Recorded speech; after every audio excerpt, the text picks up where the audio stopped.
చాలా మంది infertility couples madam మాకు యుటరస్ లో ఫైబ్రాయిడ్స్ ఉన్నాయి, సో దీనివల్ల మాకు పిల్లలు పుట్టరా అని కంగారు పడుతూ ఉంటారు. సో మెయిన్ గా మనకి ఈ విధంగా ఆడవాళ్ళకు గర్భసంచిలో ఏంటంటే మనకు 3 లేయర్స్ ఉంటాయి.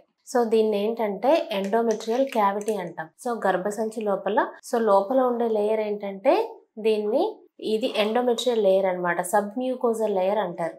దెన్ ఇది మజిల్ లేయర్, దీన్ని మయోమెట్రియం అంటారు. అండ్ బయట ఉన్నదాన్ని సబ్సీరోజల్ లేయర్ అంటారు.